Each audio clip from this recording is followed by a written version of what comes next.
I, 26, have two sisters and one brother. He's 7 years older. I don't have a good relationship with him because of what he did to our younger sister. My younger sister left when she was 19 and I haven't seen her ever since. However, I have a good relationship with his wife. She's a very nice and generous young lady. I don't get involved in her issues with my brother and I don't judge her for being with him, although he has issues. The two have their share of arguments. His wife had issues and miscarried twice before. She got pregnant again and made it to her second trimester. My brother was happy and looked at ease and calmer than usual. This was the family's first baby boy. My older sister has one daughter. Unfortunately, his wife miscarried on her 5th month. It was devastating for her. But my brother argued with her for days and told the family it was her adult for working, which is wrong. She came to my house last Tuesday with her bags asking if she could stay for a few days because she got into an argument with my brother. She was mess, she lost weight, she was crying and was too tired to do anything. I cooked for her and I made arrangement with a therapist to help her. She doesn't reply to my brother's calls and texts. She says she doesn't want to see him for now for her health. She repeatedly asked me to respect her wish and not pressure her to see him, but I'd never do that. He came to my house wanting to see her. I told him I'm no contact with him, so he has no right to come inside. He said he was there for his wife. I told him she didn't want to talk to him. He lashed out telling me to mind my business and not get involved. I told him she said that and he said I lied. He demanded I let him come in, but I refused. We started arguing. And his voice was getting loud because he was yelling at me and calling me names. I got so mad I told him to leave or I'll call the police. He left then when my mom heard. She berated me along with my sister and the rest of family, saying it's not my business to get involved between my brother and his wife, much less try to drive a wedge between them. They said I had no right to stop him from seeing his wife and that I was in my sister-in-law's ear badmouthing my brother out of hate and pity. I told them I'm just trying to help out and support my sister-in-law, but they said that I'm being harsh on my brother and punishing him for years because of something my younger sister did. Edit: my younger sister left when she was 19. He always tried to control her life. She got pregnant 2 years before and he treated her poorly. He wanted she get an abortion. He even drove her to the clinic himself to get her to fix her mistake. No one helped. I got into an argument with him after she left home and I cut contact with him. I don't know where my sister is now. She only reached out once, but my brother lied to her and told her we all disowned her and we didn't even know until months later. I miss her so much and I want to tell her I'm sorry. My family didn't like that I cut contact with my brother. They said I can't punish my brother for something my sister did. Not the idiot. Your family clearly mix up other problems in this case. Your brother's wife asked you if she can stay so she can get some space from your brother. This is her only safe space right now. Letting your brother in would take her last safe place. You did everything right. Even the therapist appointments. You do all the right things you can and your fam is just brain dead for badmouthing you. Do not get confused because of them. You are a good person and good friend to your brother's wife. Your family has coddled this behavior and looked the other way too much. Bet they would blame his wife for leaving him after they argued constantly and said she never tried or something along those lines. You did the right thing here and shouldn't feel bad for getting in the middle of this drama, especially when your sister-in-law seems severely distressed over everything and just needs time to right herself. I read your comment about what he did to your sister as well, and that's awful. Your brother sounds abusive and controlling, and I don't know your sister-in-law's personally or medical issues, but I feel like her 3 miscarries may have been brought on by your brother's treatment of them. Your family is in the wrong as well, and I can't understand why they sided with him over their own daughter and are now encouraging more abuse from your brother to his wife. I hope she decides to leave him and do what's best for herself. I, 33, live with my mom who is in her mid-60s. We previously had a cordial, if not exactly friendly relationship with our next-door neighbor. This has usually meant friendly hellos and smeltic when we happen to run into each other when throwing out the trash or picking up the mail. My neighbor lives with his wife and kids and keeps dogs as pets. He's the type of pet owner that basically leaves his dogs outside for most, if not all of the day. We know this because the dogs basically bark up a storm non-stop whenever we make any sort of movement in the backyard or walk by the side door, and I have never known the dogs not to be there. We're mostly okay with this as we don't spend a ton of time in the backyard and we don't hear the dogs from inside our house. To the issue at hand, my mom is a registered nurse who works relatively early morning in the morning. She gets picked up at around 5:45-6 a.m. every morning via carpool to go to work. A few weeks ago, while on her way out to the carpool, she noticed my neighbor's side gate was open, but was in a hurry to get to work and didn't think much of it. Unfortunately, while the carpool van was backing out of the driveway, it ran over one of my neighbor's dogs. The dog was quickly rushed to the vet but ultimately didn't make it. Our neighbor was understandably devastated, and we totally empathize with him as we have cats and we keep them mostly indoors for fear of the same thing happening. After his dog's death, our neighbor approached us and asked either us or someone associated with the carpool to pay for the vet bills. He clearly blamed his dog's death at least partially on us and thought that someone should take responsibility. We told him we were sorry about what happened to his dog, but we didn't feel as though it was our responsibility since A, it was on him to make sure his dog was secure, and B, my mom wasn't the one driving the carpool. The carpool driver also said that my neighbor was at fault for not keeping track of his dog, so he didn't want to help pay either. It's clear at this point that our neighbor basically hates us for what happened to his dog, and that probably won't change, but I think us saying no to helping pay his vet bills made things much worse. Now he doesn't even make eye contact with us when we see him and has started erecting a large fence between our property and his. So, are we the idiot for not agreeing to help him with his vet bills? Not the idiot. It's astounding, or maybe not, that everyone who argues against you can only make their point by changing the scenario. What if? Screw their what ifs. Your neighbor made a mistake. A mistake that, for them, became tragic. It's their mistake, so it's their fault. The driver didn't intentionally run over the dog. And if it happened in your driveway, then their dog was uncontrolled and off their property. I have a service dog, a pet dog and 2 cats. If they are unattended off my property, it is absolutely my fault. If my dog's behavior injured someone else, I would be liable, so why is the neighbor not liable for the dog's wandering in this case? It's all very sad. Dogs are short, the road is for cars, dogs are required to be secured.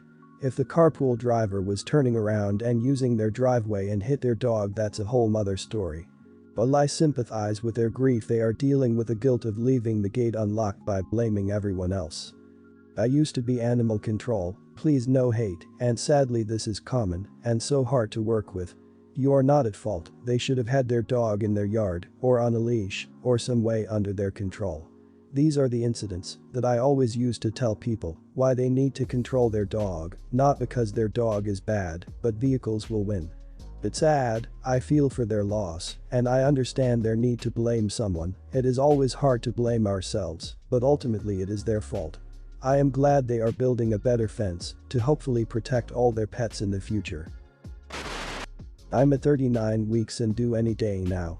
I'm a single mom, and throughout my pregnancy and getting away from my ex, I've had 2 constant people in my corner, C, 22, and P, 26. For starters, P has been wanting and trying for a child for 2 years now. She's had a few false hopes and I know it must have been devastating for her. But P also leads a lifestyle that really isn't for getting pregnant. She is a heavy smoker and drinks often. I've gently suggested an ob-gyn so she and her boyfriend cover their bases when she would open up. As far as I know, I don't think she's ever gone and has only stuck to keep trying. I know when I found out I was pregnant, she was both conflicted and happy for me. P was lovely and helped me a lot. And, just so I'm transparent here, where I live, abortion is illegal.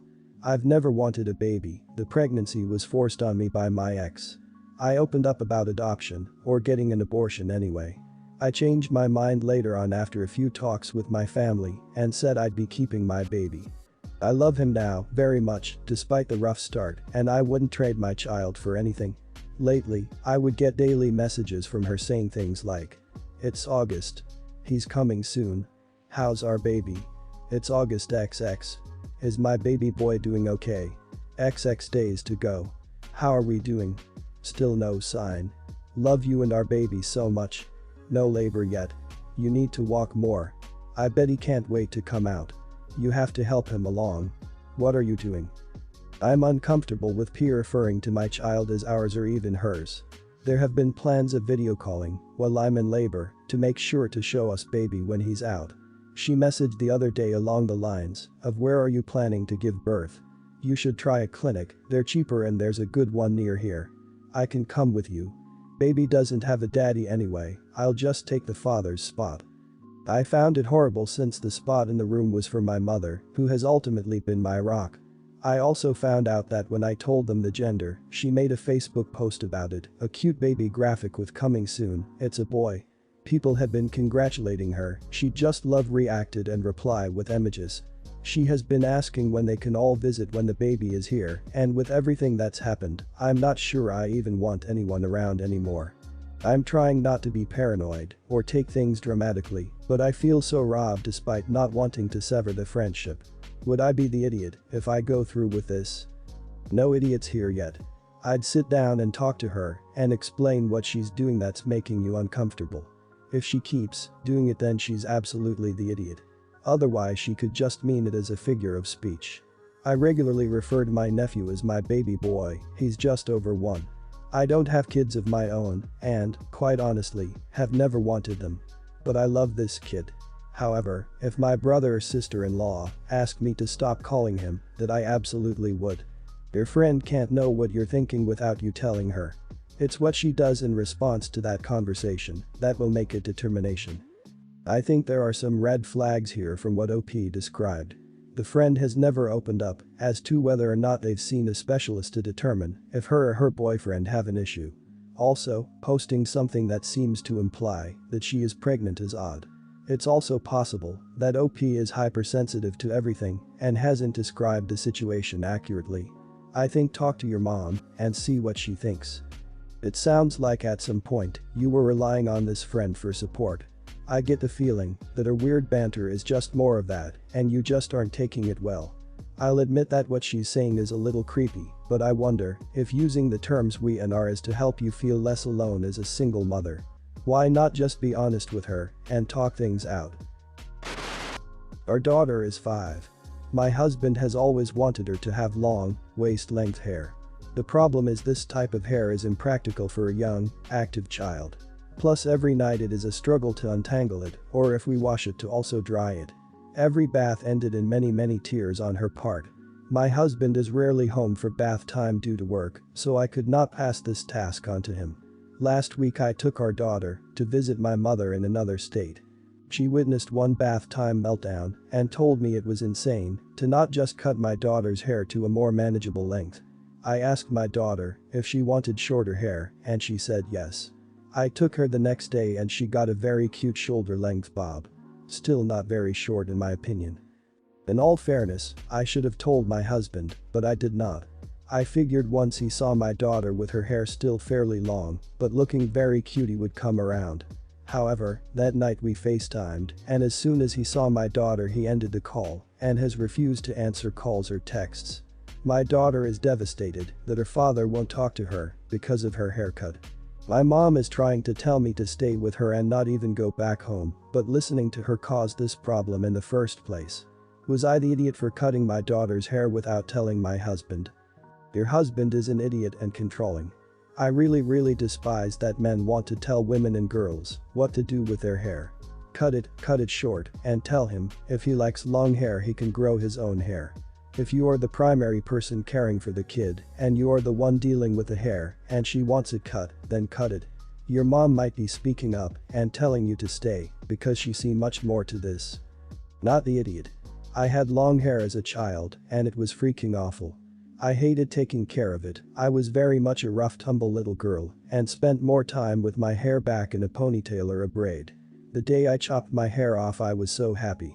Bath times were easier for me, my mornings got quicker, and I had so much more time to do things instead of sitting in front of my mom and crying because the tangles hurt my hair.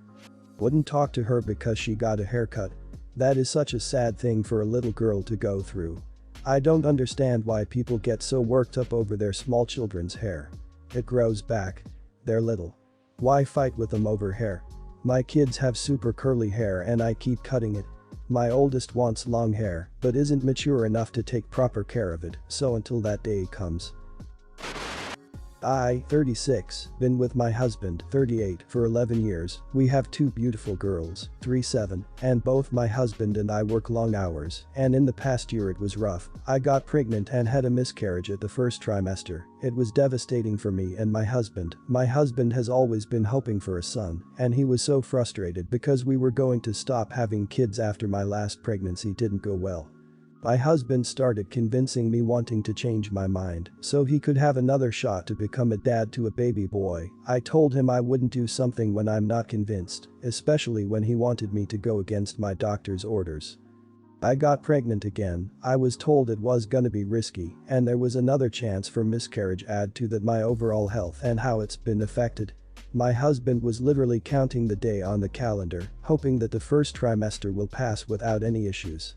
He surprised me when he started buying boy clothes and refused to use our daughter's nursery when I suggested making changes to it and got a new one. He refused to go with me to our scheduled ultrasound to reveal the gender if the baby and said he'd be waiting for me to call him with the news.